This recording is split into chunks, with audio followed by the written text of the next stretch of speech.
Assalamualaikum warahmatullahi wabarakatuh. Perkenalkan, nama saya Betty Sri Bakti dengan NIM C1C020055. Di sini saya akan presentasi materi tentang etika penelitian. Baiklah, kita masuk ke materi pertama. Apa itu etika ilmiah dan penelitian? Etika secara etimologi berasal dari kata Yunani yaitu ethos, yang berarti watak, kesusilaan atau adat.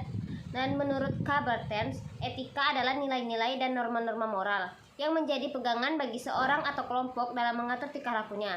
Menurut KBBI, membedakan etika ini menjadi dua bagian. Yang pertama, ilmu tentang apa yang baik dan buruk, dan kumpulan azas atau nilai dan nilai mengenai benar dan salah.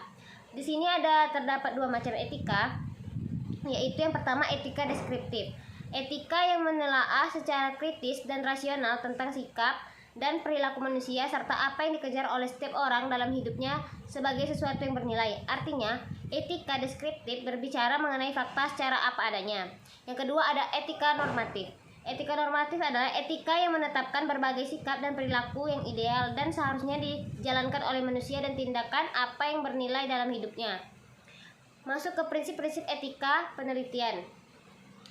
Dalam menerapkan etika penelitian, perlu diperhatikan beberapa prinsip-prinsip yang harus diimplementasikan.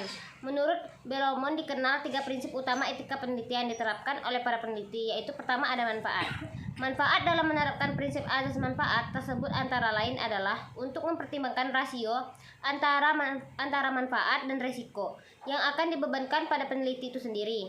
Dalam meneliti, manfaat yang diperoleh peneliti adalah hal yang paling penting karena selain merupakan tujuan awal diadakannya sebuah penelitian, manfaat tersebut juga haruslah berguna bagi orang lain, bukan hanya untuk kepuasan peneliti itu tersendiri atau untuk diri sendiri. Manfaat tersebut juga harus dapat mempengaruhi masyarakat.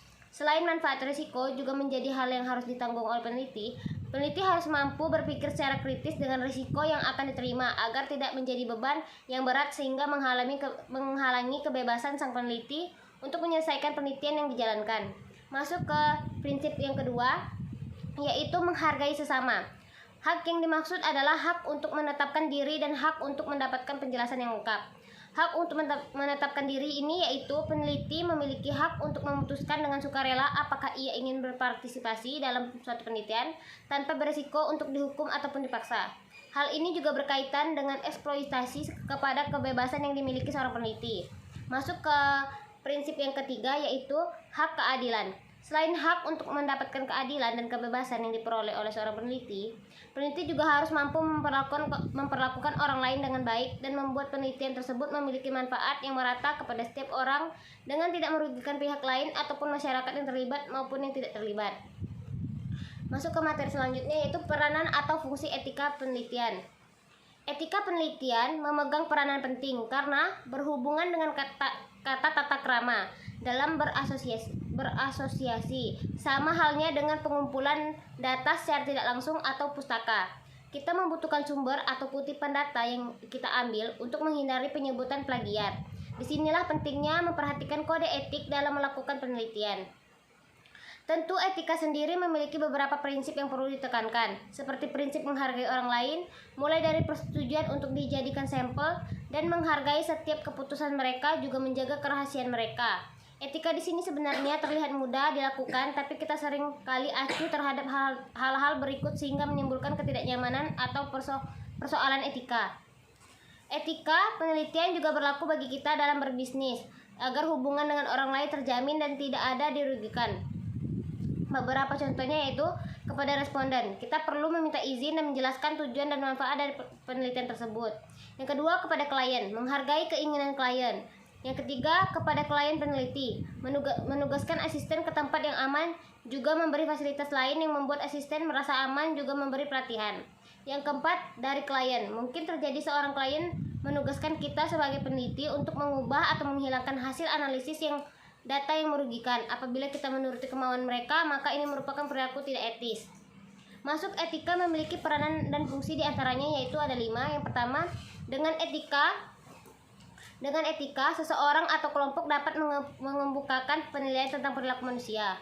Yang kedua, menjadi alat kontrol atau menjadi rambu-rambu bagi seseorang atau kelompok dalam melakukan suatu tindakan, suatu aktivitasnya sebagai mahasiswa. Yang ketiga, etika dapat memberikan prospek untuk mengatasi kesulitan moral yang kita hadapi sekarang. Yang keempat, etika dapat menjadi prinsip yang mendasar bagi mahasiswa dalam menjalankan aktivitas kemahasiswaannya. Yang kelima, etika menjadi penuntun agar dapat bersikap sopan, santun, dan dengan etika kita bisa dicap sebagai orang baik di dalam masyarakat. Masuk ke materi terakhir, yaitu poin-poin penting etika penelitian.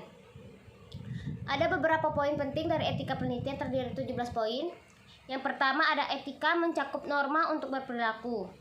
Yang kedua kejujuran, yang ketiga objektivitas, yang keempat integritas, yang kelima ketelitian, yang keenam keterbukaan, ketujuh penghargaan terhadap hak atas kekayaan intelektual, yang kedelapan penghargaan terhadap kerahasiaan, yang kesembilan publikasi yang terpercaya, yang kesepuluh pembinaan yang konstruktif, kesebelas penghargaan terhadap kolega atau rekan kerja, yang kedua-belas tanggung jawab sosial, yang ke-13 tidak melakukan diskriminasi, yang ke-14 kompetensi, yang ke-15 legalitasi, yang ke-16 rancang pengujian dengan hewan percobaan dengan baik, yang terakhir mengutamakan keselamatan manusia. Sekian dari presentasi saya, lebih kurangnya mohon maaf. Wabillahi taufiq wal hidayah. Wassalamualaikum warahmatullahi wabarakatuh.